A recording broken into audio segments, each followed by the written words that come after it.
Hello student, my name is Kishore Kumar and I am going to start business study +2 class.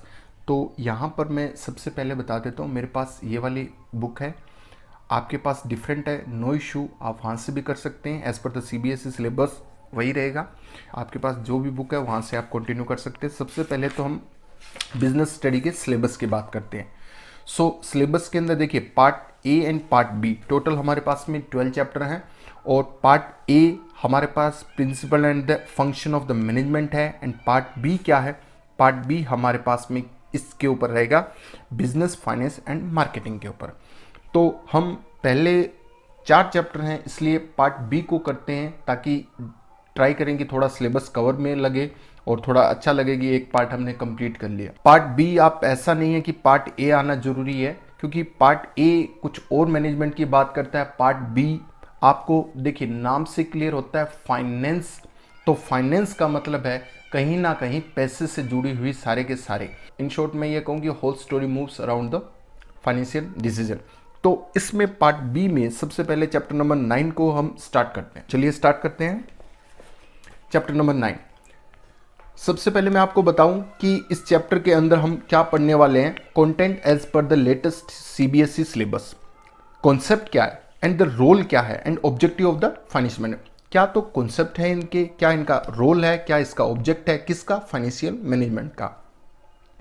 Financial decision किस चीज को कहते हैं, और investment, financing and dividend meaning क्या है।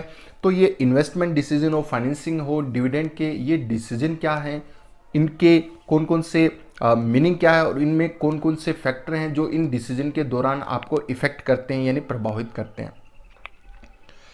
आगे है फाइनेंशियल प्लानिंग क्या है, क्या इसके कॉन्सेप्ट हैं और इसकी क्या इंपॉर्टेंस है, ये भी देखेंगे।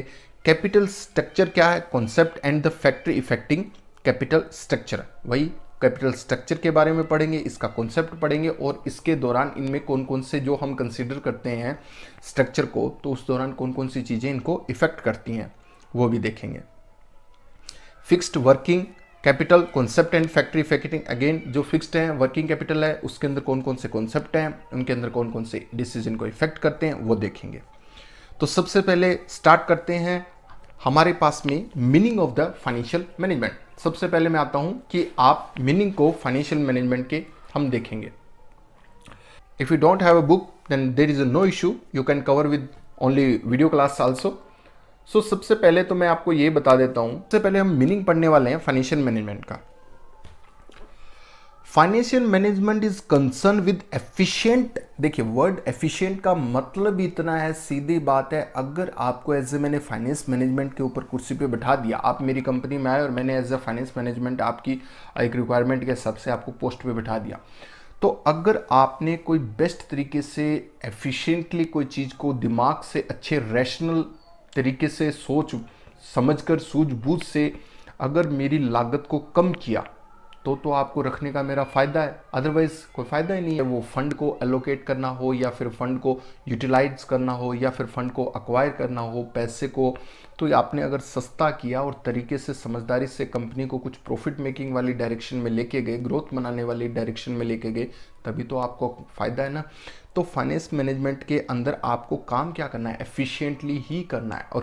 और वैसे अगर बिजनेस की बात करें तो बिजनेस में क्या है, टाइम एंड मनी है। एज ए बिजनेसमैन आप अगर सोच के देखें तो आप बिजनेस में क्या कर सकते हैं, अपना मनी को राइट वे में अगर सही टाइम पे सही जगह आपने पैसा लगाया दिया तो ये क्या आपकी एफिशिएंटली है। यानी लगाना भी, बांटना भी, लाना ही सब कुछ नहीं होता, एक्वायर भी आपको एफिशिएंटली करना है एंड एलोकेट भी करना है, यानी एलोकेशन भी फंड की उतनी ही जरूरी है। Both are the most important. एक और चीज़ कहूँगा कि देखिए सारा एक स्टोरी अपनी जो है वो पहले ही बता चुका हूँ कि मूव अराउंड क्या करेगी, फाइनेंशियल डिसीजन से, पैसे के साथ में जितनी भी फंड है उसके आसपास में ही पूरी कहानी घूमेगी।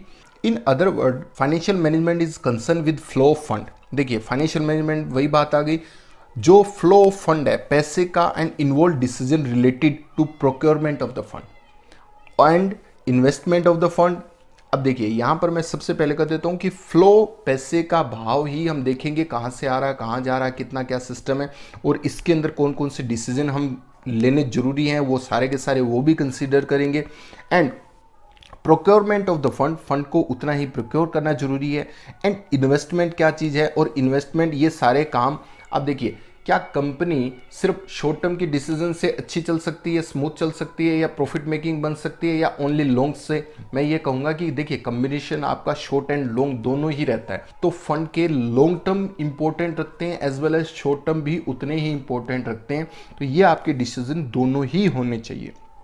Distribution of the earning to owner, और अर्निंग जो आपकी हुई है उसको ओनर में कैसे आपने बांटा। तो ये है एक तरह से फाइनेंस मैनेजमेंट का meaning. In simple word we can say, अगर आसान शब्दों में अगर हम बात करें, फाइनेंशियल मैनेजमेंट रेफर करती है किस चीज़ को? To efficient acquisition of the finance, efficient utilisation of finance and efficient distribution and the disposal of the surplus for smooth working of the company। तो वही बात सारी की सारी है जो अभी हमने कवर की है कि आपको जो भी काम करना है एफिशिएंटली करना है। इन शॉर्ट पैसे को एफिशिएंटली ही अक्वायर करना है और एफिशिएंटली ही उसका यूटिलाइजेशन करना है। यूटिलाइजेशन मतलब आपने इन्वेस्टमेंट का डिसीजन लेना है, पैसा कहाँ इन्वेस्ट होना चाहिए, डिविडेंड का डिसीजन लेना है। तो ये सारे के सारे हमारे पास में एफिशिएंटली आपको ये डिसीजन लेने हैं। जो सरप्लस हुआ, जो कमाई हुई, उसको आपके जो ओनर हैं कंपनी के उनमें कैसे डिस्ट्रीब्यूट किया। Some common definition of finance management, तो कुछ कॉमन डेफिनेशन है ये भी हम देख लेते हैं। Finance management is concern with the management decision रहेंगे दैट रिजल्ट द, और उनका रिजल्ट, उनका परिणाम क्या रहेगा? The acquisition of the finance long term as well as short term. Short term भी इंपॉर्टेंट है, लॉन्ग टर्म भी। As such deal with the situation, situation के हिसाब से आपको देखना, that require selection of the specific asset और a combination of asset, the selection of the specific liability as well as the problem growth and the size of the enterprise। और अब ये सही पूछो तो इन शॉर्ट सारे के सारे फाइनेंशियल डिसीजन ही हैं, उन्हीं को थोड़ा सा डिटेल में अलग वे में रिप्रेजेंट कर रहे हैं। The analysis this decision is based upon the expected inflow and outflow. Ultimately वही बात आ गई, पैसे का ये सारा का सारा प्रॉब्लम है, एसेट को कितना कंबाइन करना है, कितना उसका आपने कम्बिनेशन लेना है या स्पेसिफिक एसेट को लेना है, लाइबिलिटी को देखना है। तो ये सारे के सारे अल्टीमेटली सारे के सारे इनके प्रॉब्लम जितनी भी जुड़ी हैं वो कहाँ से जुड़ी हैं और वो किस। Finance management involve as the application of the general management principle to a particular financial operation. ये भी एक पर्टिकुलर ऑपरेशन है किसका? फाइनेंशियल मैनेजमेंट का, जिसमें इन्वॉल्व है कई एप्लीकेशन है। एप्लीकेशन मतलब जर्नल जितनी भी रिगार्डिंग इनफ्लो आउटफ्लो डिसीजन से रिलेटेड बातें हैं सारी के सारे। थैंक्स।